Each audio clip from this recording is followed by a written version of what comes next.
The next thing we're going to tackle is this curve right here.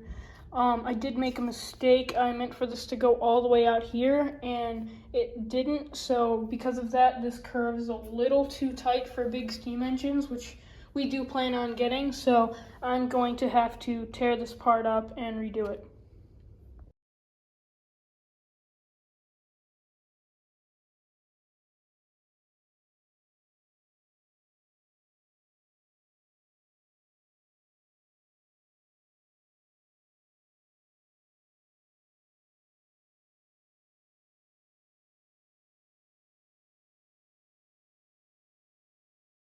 So we just got back from Lombard Hobbies, and this is everything we got.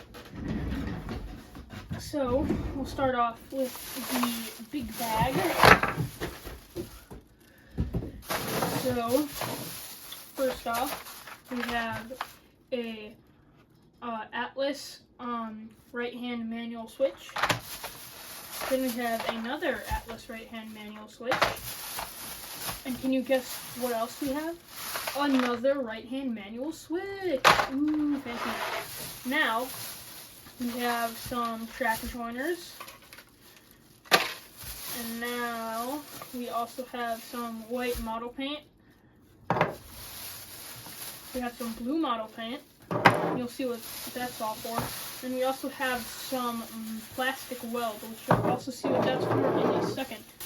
So, now for the big thing is this Walthers concrete grain elevator. So let's get this opened and put together.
So it is currently the next day, and I was up till 11 last night working on it, but and I assume it is these done.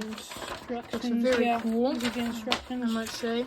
I think I forgot all the windows, but whatever. Looks cool. I'm gonna go put it on the layout. Right.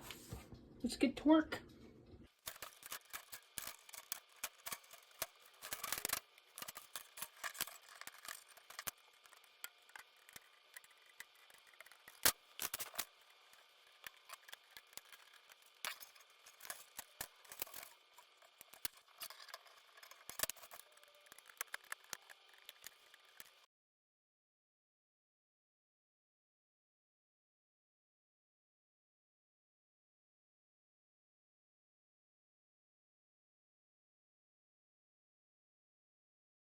Alright, so it has been probably a good 2-ish months since I recorded last for this video. Since then a lot has changed, as you can probably see. Looks darker than it actually is, not really sure why. But as you can see, I have torn out the engine house and the grain silo, and I have put it on the other island. I can show you that in a second. But that's not what we're focusing on right now. Can you guess what we're focusing on right now? Take a guess. What do you think we're gonna do right now? That's right, wiring. Alright, so we're gonna start right here, right outside where the diamond comes out. We're gonna do both of these tracks because they both need power. So first we are going to do this one, and what we have to do first is we have to drill a hole through it to feed the wire, and then we can attach the wires together. Alright, so now that we have our holes drilled right here and right here, we are going to take some of this wire and put it through. Alright, so it's been like 3 days, and as you can see, I finished wiring the entire layout. So I'm probably gonna end the video off here, but real quick, I do want to show you what I've done with this side. So as you can see, I do have a switch coming into here, and I have 3 staging tracks right here, and then I do have 1 track going to the grain silo, but that track, as you can see, is not yet finished. So that's probably going to be finished up in the next layout update. So I think the first thing we're going to address in this layout update video is probably this track right here, because as you can see, there's a diamond in here that comes from that switch, but this kind of obviously doesn't go anywhere. So what I'm planning to do is I'm going to make this go through here. I'm going to cut through this and then make another crossing. And then I'll probably like put a switch like right here and then have it go that way and then just straight out. So cue the time lapse.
Alright, so it has been a bit and the glue has dried up some. And so this is what I've done so far. I have taken 3 pieces of track. I got a switch, and what I'm planning to do is having this go and split up right before the crossing. And then there will be 2 tracks going over this crossing here. And then this one, I believe we're going to have go to like a sawmill of some sort. And we haven't chosen what this is going to go through yet, but we're going to have that go to something too. Alright, so since the last clip, I sanded this down a bunch because this was not completely level, but now it's like almost basically level, so it should be fine. And so I laid down the track to see what this is going to look like. So this, I only have this one set piece of straight track right here. So this will go in, like, if I can like actually get it in. This will go in like right there, and that'll keep going straight. And that will run into a siding that goes all along here. And what I'm planning on doing is putting the Menards, the HO scale sawmill. I'll put a picture of it up on screen if I find one. And then with this part, I'm planning on going and just kind of pointing it out that way. And I'm not completely sure what I'm doing with that yet, but I will probably have it figured out soon. But either way, I'm gonna finish that siding. All right, so the sidings, I've finished laying the track for those, and that one too. So now I figured it's time to make the crossing, like actually go over the track. So I'm gonna show you how I do that.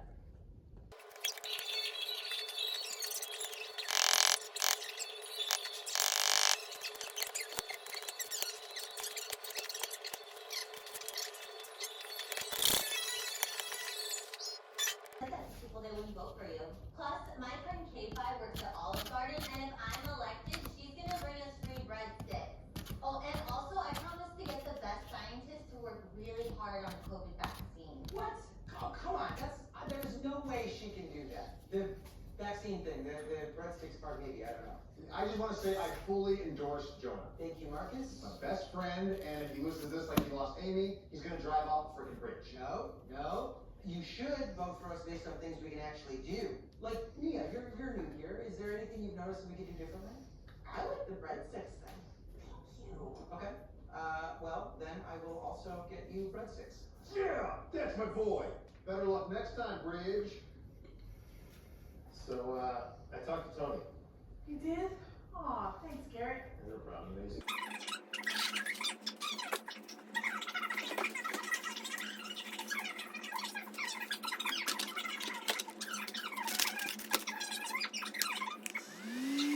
Alright, so it is the next day, and I've had the fan running on this for probably about like 35 hours now, so it should be plenty dry.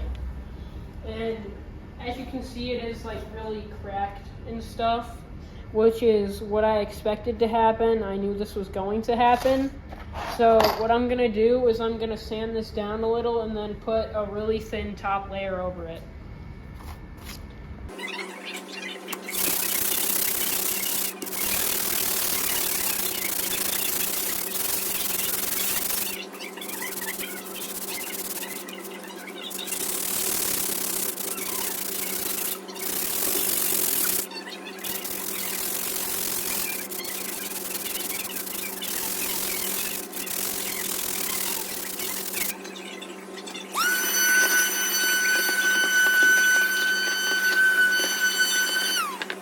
So now that I have this sanded down, I'm going to put over the top layer. And this top layer doesn't need very long at all to dry. It maybe needs like 2 hours at the max. But literally all I'm doing is filling in these cracks. And then once that's all dry, then I just sand it down and it'll look perfect.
Alright, so as you can see, I just laid the very top layer, and this should not take very long at all to actually dry.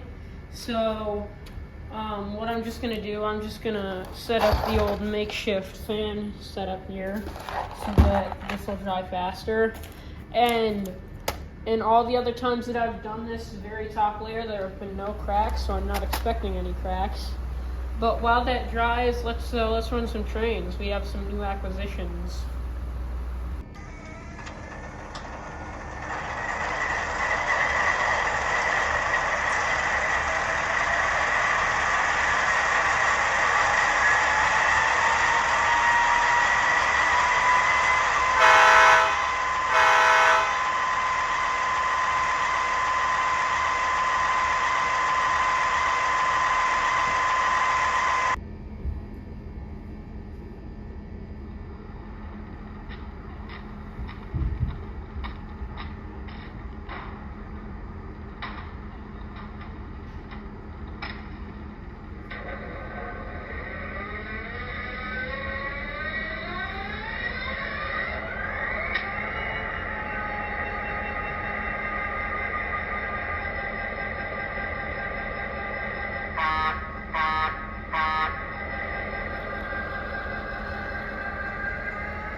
so it is currently the next day, and I just let it dry overnight.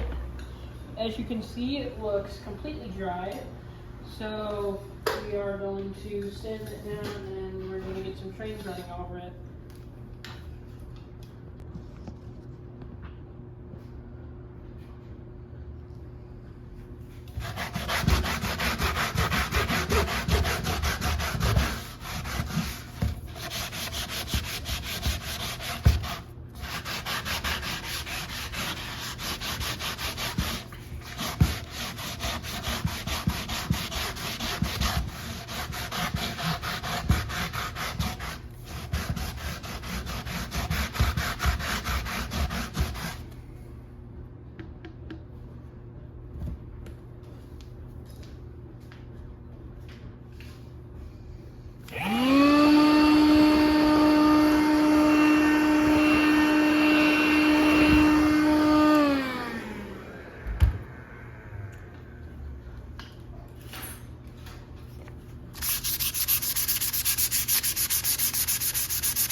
So now that this is sanded down basically flat, there's still some cracks, but I think it's fine. We are going to go through with a box cutter and cut the flangeways for the rails. So yeah, let's do that.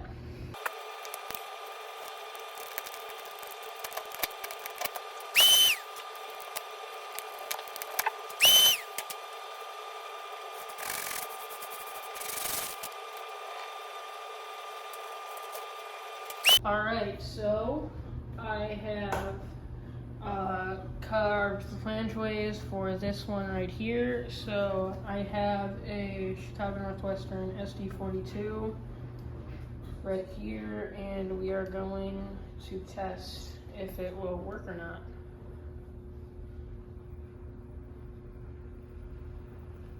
There we go.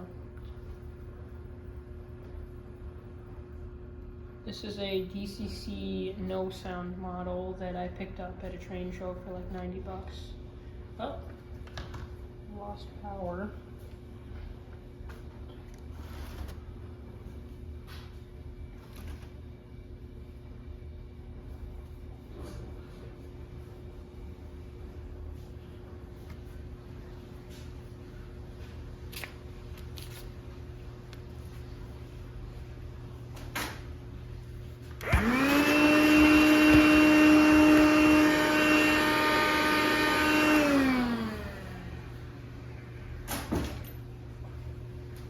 So I believe I have fixed the problem, so let's get this thing going.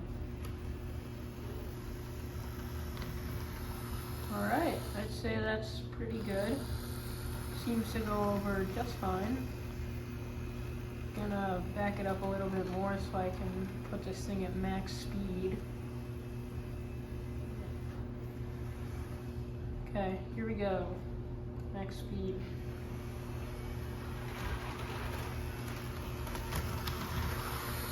Yeah, works pretty well. Time to do the other one. Alright, so I just finished carving out the flangeways for this one too. So let's test that.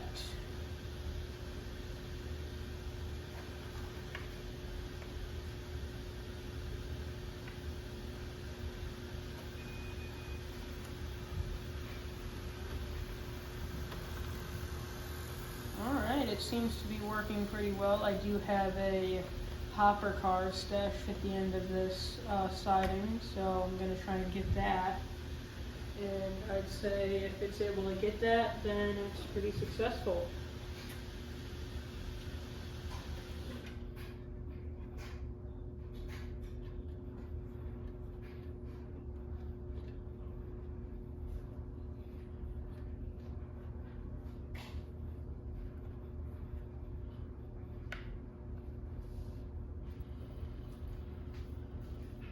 Having a bit of conductivity issues, but it seems to be working.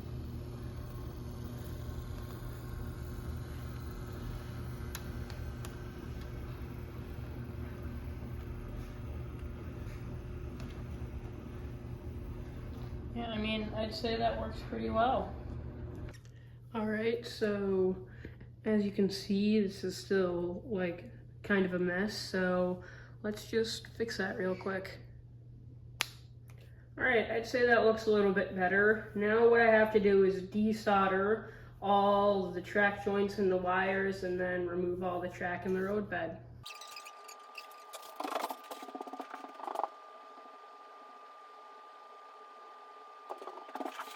Now that we have all the track and road bed taken up, I'm going to measure for the center of this table, and then we are going to draw out the radius of the new curve, which should be around a 25 radius.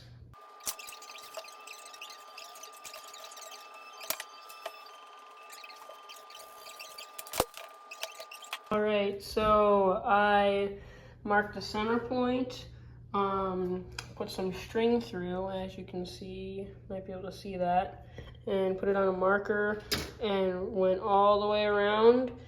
And the circumference, or fancy math terms, the length of the circle is just about 50 inches. So if my math is correct, it should have a radius of just about 25. I'm gonna double check my math though. So I went back, did the math, and confirmed that this is just about a radius of 25. So how I did that was not only did I double check the actual math, I also have these pieces of Kato Unitrack, and the radius of these are the wider Kato Unitrack pieces. So these radius is a radius of 670. I have that right here. This is the same kind of piece, but you can see it says R670, R standing for radius, and it's the same kind of piece. So the radius of 670 translates to a radius of just about 25.4. So this is all just about 25, which is really good. Now that we have confirmed that this whole circle loop is actually just about 25 radius, now it is time to lay down some road bed and get track laid all through here so that we have a working loop.